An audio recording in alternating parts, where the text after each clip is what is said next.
Hello and welcome to the Disable the Label podcast. I'm your host, Kerry, and on our podcast we'll be chatting about all things disability, holidays, equipment, therapy, funding, you name it, and we'll talk about it. We want to empower and support parents of disabled children across the UK whilst they navigate their child's life. So, what are we waiting for? Let's get into it. This podcast is sponsored by Walk This Way Oxford. They're a specialist treatment centre with over 13 years' experience of working with children and adults with cerebral palsy and other neurological conditions. Their main area of expertise is providing specialist strength and movement training for pre- and post-SDR clients. If you'd like to find out more about Walk This Way Oxford, find them on our app, Disable the Label, available on all app stores. On this episode, we're joined by Chris.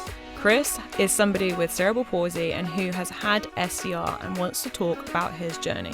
Right, let's get into it. Hello and welcome to the podcast. Today we have Chris. Chris, welcome. Nice to meet everyone. It's a pleasure to be here, and I hope that I come out somewhat entertaining. But yeah, thanks for having me, Kerry.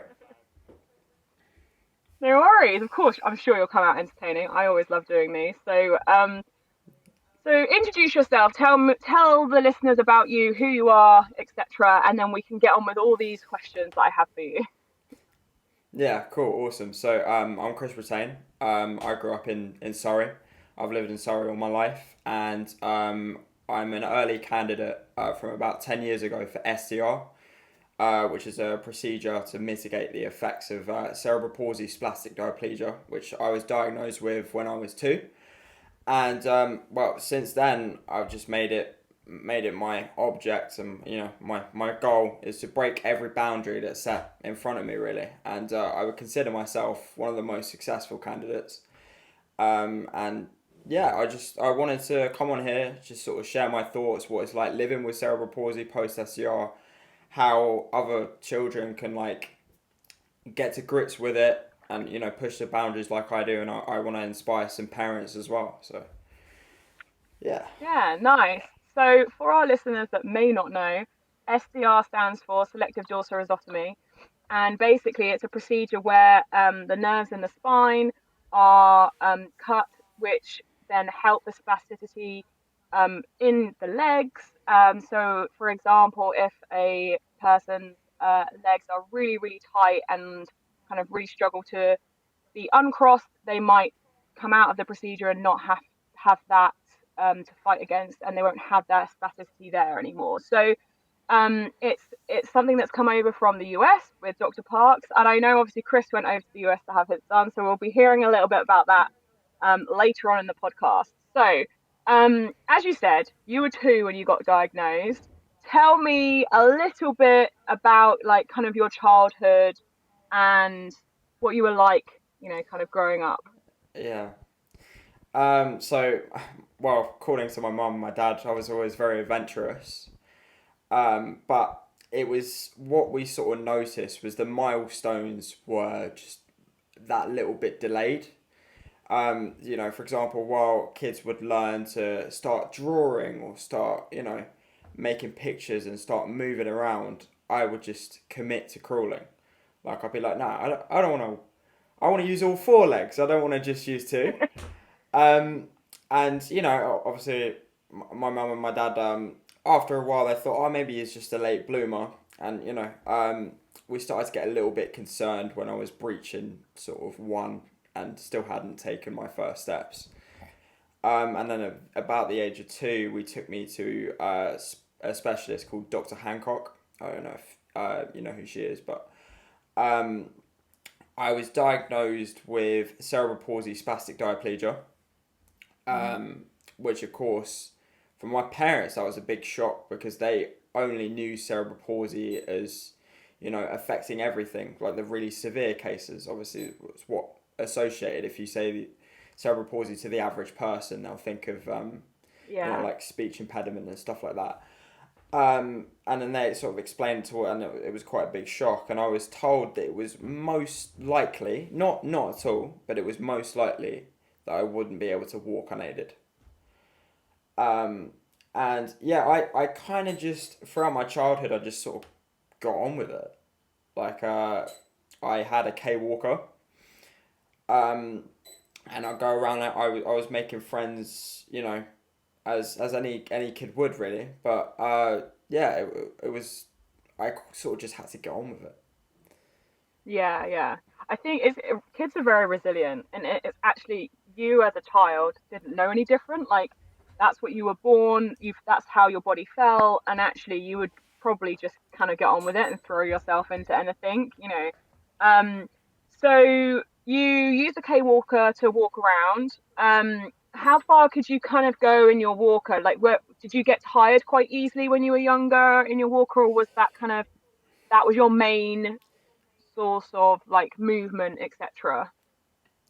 Yeah, so pretty much. Obviously, I glammed it up with loads of cars stickers and Nice. all sorts of Star Wars and Marvel stickers to like gas it up. But yeah, it was my main mode of transport for a while because Okay. as I grew up, I took my first steps roughly unaided at about 4. I think roughly before I started going to nursery, going to school. And yeah, it was my main sort of mode of transport, and I could probably, I'd say pre SDR, about 500 yards to 300 yards, and my legs would sort of sink. They would just Okay. sort of, you know, they just sort of, be depleted of energy, and then I'd need a wheelchair, and then they'd slowly replenish. It was like they had a very short sort of lifespan, if you will. Which is kind of what it was like, which obviously is not ideal because I wanted to go and play football matches with friends and stuff. I wanted to go to like soft play areas, and kids just want to run around, get as much exercise as they can, but I would be limited, by a considerable shorter span than my friends would be. Mm, yeah. So you went to a mainstream school when you were younger, or was it like a mix? I know some people do mix. Yeah. So So yeah, I was a mix. So I went to so I had a split placement between a mainstream nursery, very near my area, and I also went to White Lodge. So I was 3 days a week at like a mainstream nursery, and then it's 2 days a week at White Lodge. And White Lodge is where I get all the physio, all the support. My parents would be filled in okay. on how best to support me, and I loved it, man. I loved nursery. From what I remember, it was it was a blast. I met some really good friends there that I'm still very close to, and yeah, they sort of brought me into this world, and I was just like, yeah, it's okay. I don't know anything else, Yeah, so they just helped me get on with it. that's really cool. Do you know what? I think it's a shame split doesn't happen as much anymore because I think it is the best of both worlds. I think you're right because you still got the chance to be around other kids or people that could explain about your disability to you or like support you in that. Yeah, But also you could go and be academic and make friends with kids that didn't have disability, but you just kind of and that accepted you for who you were. So you got kind of the best of yeah, both worlds by having people that understood your physical disability, but also having your other needs and social needs met completely. Um, Whereas, yeah, you know, exactly. if you'd just gone to a special needs school, like you may not have had your social skills necessarily met or your academic skills, definitely not, probably. But that's really cool that you had that and that they kind of you felt supported then. Um, so when kind of how old were you when your mum and dad kind of had to start hearing about SDR and decided to make that decision? I think what it was is I'd grown up with we basically created a network of friends with disabilities. From that I'd met in nursery. Mums talk to other mums because it's a very relatable topic. I can imagine if both of your Yeah. kids have the same disability, and uh, you can have a long conversation about that, I can imagine. But we knew a friend of mine who I was very close to, my best friend at the time. His name is Bo, and his mum had found out about it. And I think all the physios and stuff, we sort of they had this network and this understanding of SDR, all the different physios I was going to, and they were like, there's this procedure, he'd probably be perfect for it, speak to this person, speak to that person. And then, because my mum, she's a researcher at heart. She's she's going right now for her doctorate in child and adolescent psychotherapy. So she's Wow. constantly researching. So you know, she's no stranger to that. So she just researched it as much as she could. And what we thought is this a gateway into a better life for me? So in the end, we sent it. So Yeah. did they include you in that decision? Like when, because obviously I know you were only around like 7, you said, but still like it's your body, I suppose. So was it like we really would like to do this? Is it, would you be okay with this? But, or was it kind of like, we think this is best for you, like you're gonna have this operation, it's gonna be really difficult, but it'll be worth it in the long run, kind of thing. I think I briefly remember the conversation that we had because I was there. I was present in all the physio sessions where my mum would be back and forth with whoever about what SDR was. So as she was learning, so was I. And I was never the most calculated kid. I always I'd always just go for stuff, even if Yeah. that got me in trouble. Um, and yeah, I was ready for. I just remember being ready for anything, and of course my parents would sit me down and even though all the money we'd raised, if I wanted to pull out, I felt that I could pull out. But at the same time, I was just a bit like, nah, don't be a wuss. Like, you got people that have, cut off an arm and a leg to try and get this done for you, and it's probably going to change your Mm, life in the long run. I'm not going to hide yeah. away. I'm just going to do it.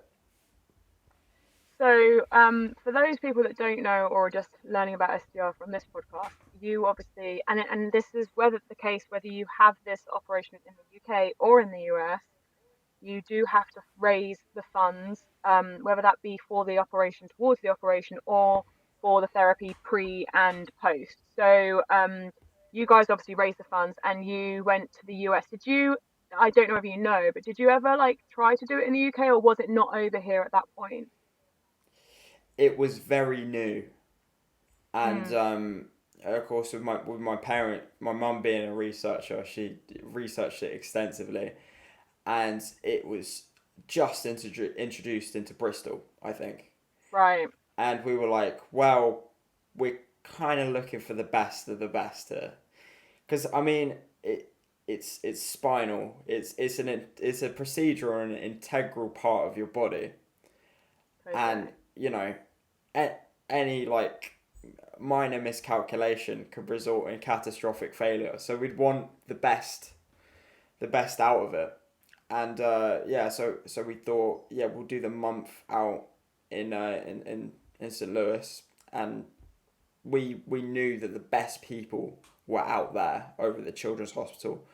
Um, you know, shout out people like Mad Mike, um, a very very talented physio who I met out there, who's now retired, but yeah, wonderful guy. Taught me to walk. Shout out Kelly as well. Just people I met out there that they were just the best of what they do. Yeah, that's amazing. I think that's actually key. I know it's very different now. A lot more hospitals over here are doing it, but there are very tight, what's the kind of word, requirements for you to get SDR over here. But just because there is that, that's not because you're not able to have SDR. It just, they're not as highly trained as Dr. Parks. Let's be honest, he was the one that created it, and he was the one that kind of, founded it and knows Yeah, everything about it. Like, so he's the goat. He's the undeniable, like he's the king. Like I've never known anyone be better at their craft. So Yeah. yeah, So you you went over. What was it like for you? Because were you scared? Obviously, you're going to be scared a little bit, but were you nervous about what it was going to feel like after? Because I can only imagine for us, I can only imagine it being like us breaking both our legs and having to relearn how to walk again. Like, let's be honest, that's the kind of yeah, the only thing I can compare it to, really. And even that's not the uh, same, let's be honest. But exactly. I've learned to walk a total of 3 times. So it was a very, because on all the drugs and stuff I was on, some of it's a little bit faded. Um, but there's also some videos of me in intensive care. But wow. it was I remember waking up. First thing I said, actually, and my mum will quote me on this, is my legs don't hurt. But the first thing I sort of woke up, saw this like sort of glimmering light. I was like just after the procedure. I think I was being moved into my ward, and my mum was there with me. And the first thing I said was, "My legs don't hurt," and then I fell back asleep. But then, obviously, after that, when it was time for me to sort of get up and start the recovery process, I I remember feeling incredibly helpless. Stuff just wouldn't move. Like if you've ever had a cramp and you just have no control over that part of your body that's cramped, imagine that in your whole legs. Like your entire Wow. legs were just cramped and you just couldn't move it. Like it was pretty crazy, and it's like a factory reset button, because I had to relearn at the age of 7 what most kids learn at the age of 1. Yeah. Um, and everything, but then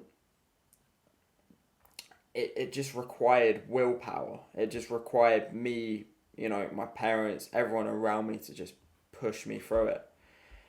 And there's a lot of videos of it, and I'm in a lot of discomfort, but I mean, for the greater good, I wouldn't take back any of it. Like, it is, Mm, you get what you put into it.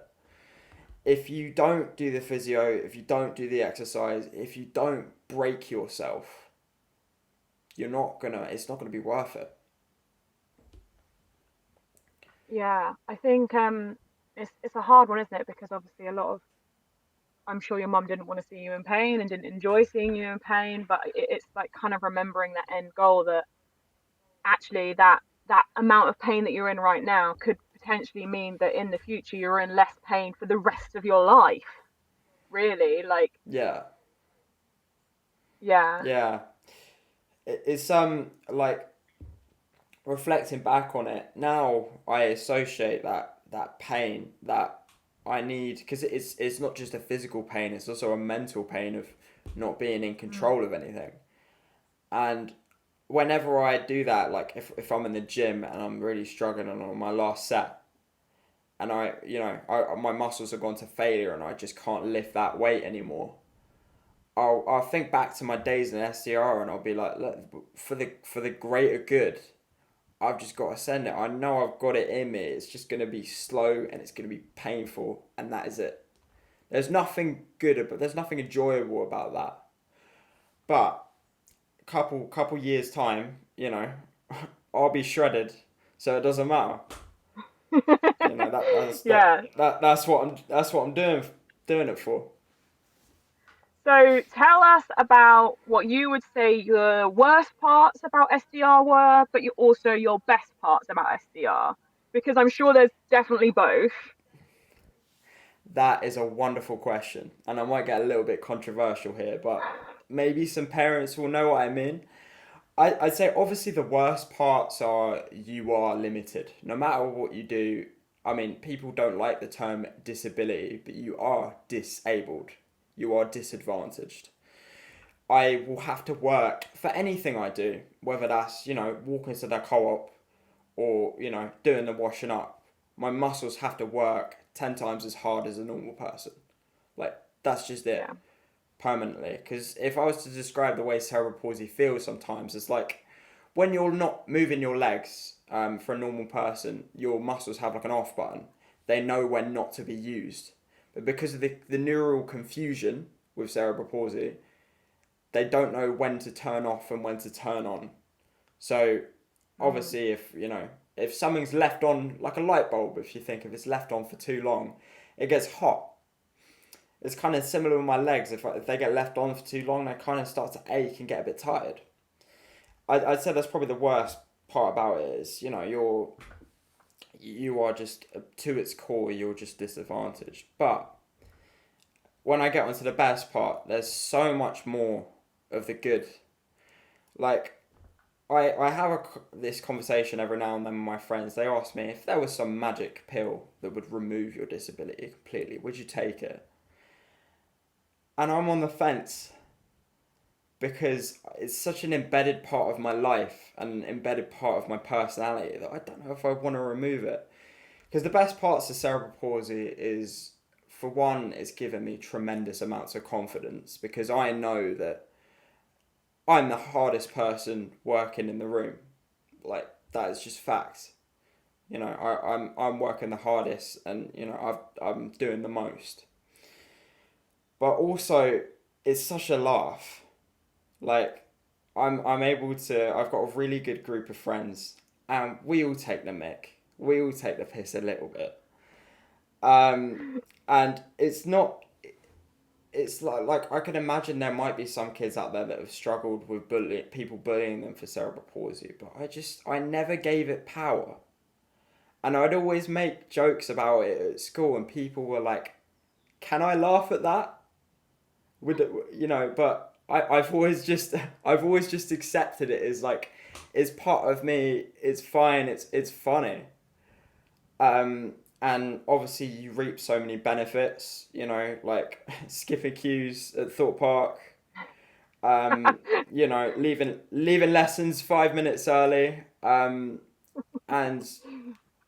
you've got something to work towards, because you're trying to work towards a better you. But man, I don't know if other people will know what I mean, but if you don't make a joke about the lesser ideal parts of yourself, then I think it just makes it ultimately worse. Because when someone does take the mick, I just accept it like this. It's funny to me, and I'm not giving it any power. No one has any power over me if they take the mick. Yeah, I think I have to say my knowledge of cerebral palsy is you all have the best sense of humor. Yeah. If I'm honest, I have the most fun with all of my friends or all of my old clients or whatever who have cerebral palsy, because you do know that like you can have a laugh, you can take the piss out of yourself, and like we do it. I take the piss out of myself all the time, and actually it kind of it, you can't take yourself too seriously all the time, and everyone has their own hard. And I think if you're very aware that your hard is your cerebral palsy, then you can just focus on the good side of it, and like how much like you've improved from having Yeah. SDR, like so what is your now ability in comparison to your old ability pre SDR? I mean, it is a substantial difference, but pre-SDR was, as I said, about 500 yards unaided until I'd need either my K-walker or a wheelchair. Very limited range of movement. And I think I had kind of a bit of an outlook that was a bit like, oh, I'm not going to improve. I was a bit annoyed with my physio, because, I mean, no kid wants to do that. Like, spend their time when they could be playing on their Xbox or playing with their toys. They don't want to be made to do these stretches. And I commemorate my parents so much for making it interesting. We'd make little games out of it. Like, I had this, when I'd have my splints on, um, I had this like rack that I'd have to stand on, and it would like my splints would like stretch my legs out, and I'd have to stand there for like an hour every day. And while I do that, I just play Xbox, or I'd have a playlist that I'd listen to, and me and my mum would bond over that, and they tried every way they could make it as interesting as possible.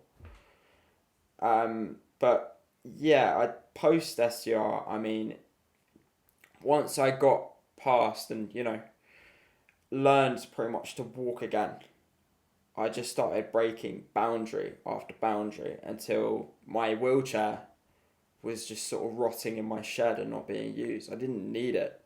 If we go out for a trip, like I began not to need it. And then as I got older, I realised I needed to take more responsibility for doing my own stretches. No one needs to make it interesting for me. I need to make it interesting for myself. And at the age I'm at now, it's just like, I'm just like, it's part of it. That is my gateway into, for example, being able to have a maximized range of motion. If I want to walk without it feeling odd, I need to stretch. I'll know when I'm tight. I know my body better than probably most people know theirs. But yeah, I've been able to take up martial arts to a very high degree. That's cool. So me and my brother, we love our MMA. So we watch all the UFC and stuff like that. And we like spar in the back garden, and I'm learning kickboxing, boxing, Muay Thai, which is like it's like kickboxing but with elbows and knees and stuff. And I'm also learning jiu-jitsu, which is a lot of groundwork and grappling and chokes and stuff. And I can compete with people that aren't disabled, obviously, and I can win. I can be better. And SDR has been the real gateway into that. That's amazing. Honestly, I think it's really cool when you find something that you enjoy. Mixed martial arts is that's your thing now, and like I think that's what I always strive to put into all the kids that I've worked with is like obviously whether they've had SDR or not, like find that thing that like you love. Like you don't even necessarily have to be absolutely unbelievably amazing in it, but if you love it, then you have something that separates you from your disability, even though it might be that you do it differently or whatever it may be. But I think it's really cool that you found like martial arts for you because you know sport is a powerful thing, as Yeah, you are probably very aware. absolutely. It's about purpose. Every person's life needs a purpose. You need a thing that makes you unique and want something to push towards. It just so happens that mine was probably one of the most physically demanding things on earth for any person. Like I've been knocked out. I've had ribs nearly broken. I've been injured constantly. You know, but I do it because I know that it's a tough sport for anyone. The fact I'm doing it with a disability just makes me, like, it just gives me confidence. And there's such a culture in it. Like, two people obviously colliding, and with the sole goal of trying to knock each other out. Somehow, there's an incredible respect between those two individuals, and this culture. Like, at the end of every jiu-jitsu class, we shake each other's hand, we bow. That tremendous respect, and when I'm able to someone that comes in that's new and they don't know any techniques, and I just come and I welcome them, and then I show them something and they learn something, because we love to be good at stuff. So I want to provide that for other people. And that culture, that being a part of something, that team sport, and that thing that's got a lot behind it, a lot of there's a community aspect to it. And for me, that's just changed my life. I mean, I can knock you out, but at the same time, it's made me an incredibly respectful person. Yeah. I think also I love the fact that you said like you now need to do your stretches yourself. And I know it's something that we've chatted about before this podcast, but you're very aware that if you don't do your stretches, you're going to feel worse. And it's kind of interesting because I've worked with parents before. It's like, oh, I just don't want to just continuously stretch all the time. And actually, what sometimes they fail to realize is that could open up so many more doors for their child. One, they could sleep better. Two, they could feel comfortable in their day-to-day life. Like, as you said, if you're not stretching, your muscles, it is affected. Like, they are affected. That's a matter of Yeah. fact. And I think, If I was, like, you carry on. yeah, sorry, I was just gonna interject there, but if I was to give any advice for that, for because as a parent, I can imagine subjecting your kid to doing these really boring, kind of mundane activities just so they can walk is kind of taxing because they just want to be normal. Like when I was, younger, all I wanted to do is get back to my Star Wars figures or get back to, watching whatever cartoon I was watching. Like I was still a normal kid, but what I think I would give to those parents, what my mum sort of embraced is make them stretch towards something. What are they aiming for? They're not just aiming to walk because you should be able to walk anyway. I stretch so I can throw a kick. I stretch so I can move and duck out of the way of punches and be able to catch someone in an armbar, for example, because that's difficult to do. Mm. And I want to be able to move freely, but my motivation is like I look at stretching as my gateway into being able to do what I love to do. I think that parents should take that and think, first my child needs their thing, and it's got to be physically demanding, like it has to be, because you're stretching to it, whether that's football, cricket, MMA like me, whatever. Make that the motivation. Like my mum, I'll never forget it. I was like, we were in St. Louis, and I've been like, I was getting to my tether end of my stretching. I was getting really annoyed with it, and me and my mum, she was like, watch this, and we watched Rocky, and we watched Rocky's training sequence, and when Carl Weathers goes, he goes, there is no tomorrow. There is no tomorrow. And, he looks in the mirror and he's like, there is no tomorrow. Let's go. And I was just like, I was filled with this, this need to be like, yeah, I'm going to smash this. That you need something to, like, go for. You can't just stretch to walk. You need to stretch to fly, if that makes sense. Yeah. I totally agree. I think it's also like obviously you're now a young adult, and so you understand it a bit more, but I think it's also teaching your kids like why it's important, and like they will feel better post stretch. Like I know very aware that some of the kids that I've worked with, whenever I'd be like, right, we're stretching this morning, and they'd be like, oh no, and then afterwards they would feel great. And actually, I saw the change from a child doing stretches to when they were going into young adults, and they would then start to ask me, like, I really need some stretches today, like my legs are hurting me or my hips hurting me. And I think it's really hard to know that when your child is like 4 or 5, because they're like just going to fight you because they will. But make it fun, Yeah. like you said, like put their favorite TV program on, put some music on. I always love like singing with like the kids when I'm stretching them.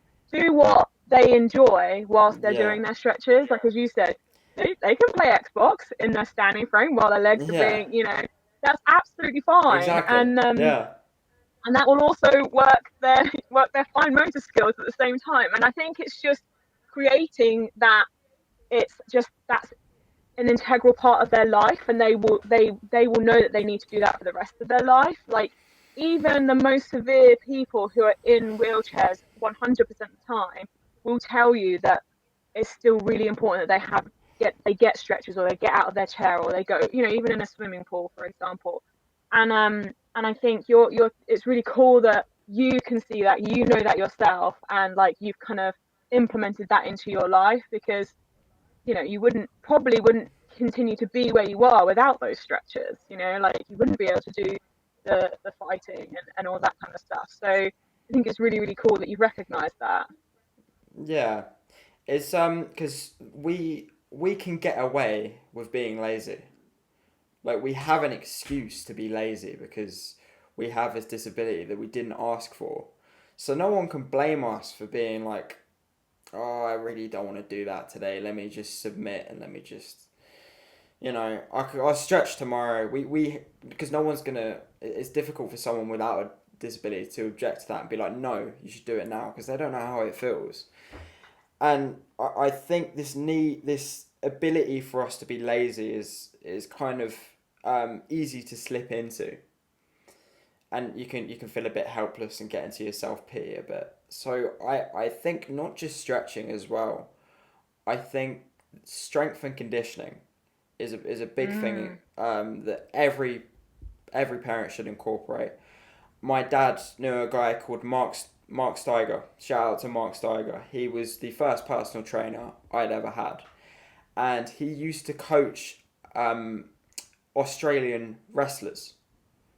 He was he was from Australia, and I was about I'd say probably 10, 11, something like that, and he'd come around Yeah. my house and we would do workouts. He taught me how to box, and he pushed me to limits, and I was lifting weights at the age of 11, and he instilled so much knowledge on how to build my body.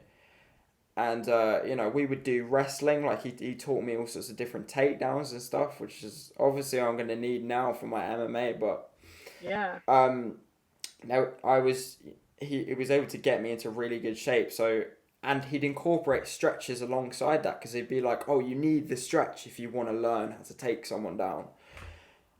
So I think strength and conditioning workouts, building yourself up, that's all part of it. You want to stay as healthy as you can.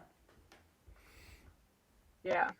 So tell me what your advice would be for other kids. For other kids, I think there's obviously a lot I can say from like a physical perspective and more like social perspective. I think if I was to start with the social perspective, which is important, um, you know, make as many friends as you can and have a laugh with it.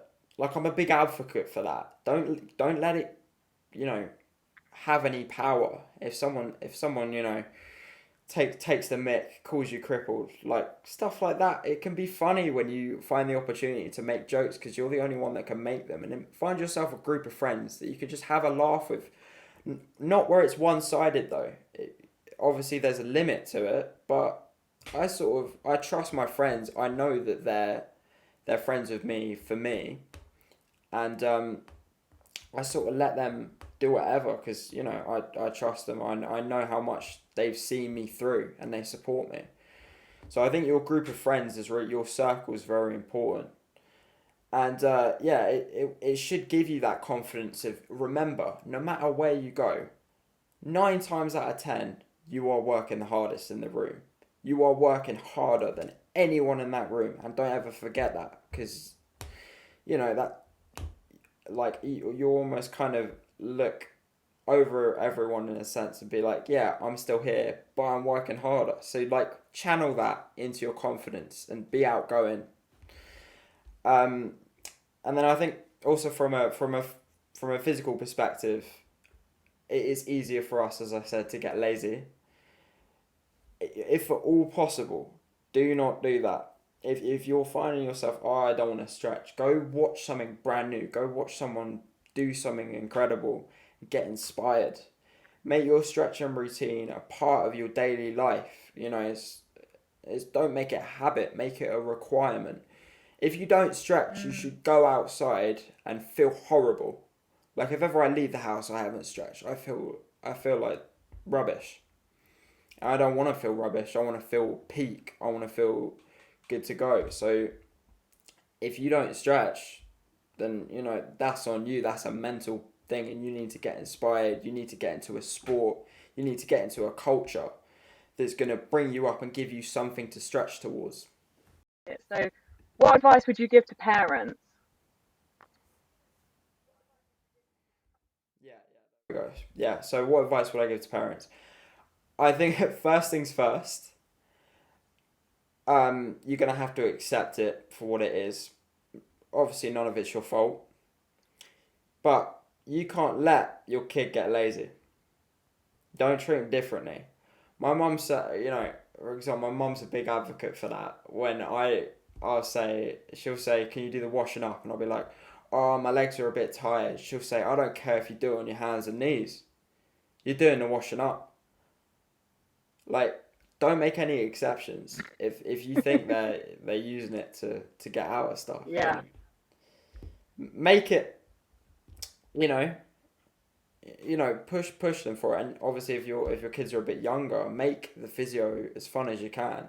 Incorporate the toys, incorporate what they're doing. Step into your kids' world a bit. And that's parenting for everyone. If you don't know what Marvel or Star Wars characters your kid is interested in, then watch all those movies, get embedded with that, and you can make that a part of the physio. Because I mean, if I was probably 5, 6, I would be much more gassed to do my stretches if I'm doing it in an Iron Man costume, for example. Yeah. And then when they get older, I think you should encourage them to make it their responsibility, and make sure they're training towards something. Take them to a karate class. Take them to a football class or whatever training session, and obviously incorporate that strength and conditioning. Find a PT, find a gym, get them lifting, get them building, and just keep that physical activity up as best you can. Yeah, totally. That's some great advice. I have to say, as a therapist, like, strength and conditioning is something that is definitely key in all your lives, especially, in the younger generation when they're coming through. Like, they need that for their muscles, and it really, really does help. So I 100% agree with both of your pieces of advice. So how can people follow your journey? Are you on like Instagram, Facebook, etc.? Can people follow you and reach out to you? Like, I think you're such an inspiring guy. I think a lot of kids will really kind of want to follow your journey and see how you kind of go with your martial arts and what you end up doing with your life, etc. So yeah, how can people follow you? I'm trying to be as active as I can on the SDR Facebook forum. I'm trying to pump out like daily stretching routines and stuff on there. Just Chris Brittain on Facebook. You can message me, hit me up on Instagram. I think it's just Chris J Brittain, all one word. Let me just check I've got that right. Yeah, chris.j.brittain on Instagram. I post my music on there. I'm big into my music. I want to go into the music industry and own my own record label. I'm currently working, doing a bit of experience for a record label at the moment. I'm doing some A&Ring, so I'm looking for artists. So if anyone on here has any music, please send it to me. I'm always looking for music to develop and get out. But yeah, I mean, yeah, feel free to message me, parents, kids, if you guys have any questions about my outlook or need any stretching ideas. I've got loads. Cool. Thank you so much. Thank you for coming on the podcast. I think it's really interesting and be really helpful for both kids and parents out there. So thank you. Yeah, just glad I can help.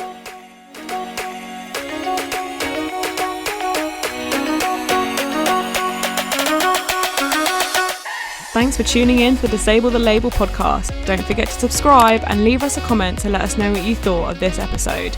More episodes will be coming soon, so make sure you tune in. Don't forget you can download our app for free via the App Store. That's Google Play or Apple App Store. Just search Disable the Label and you'll find us.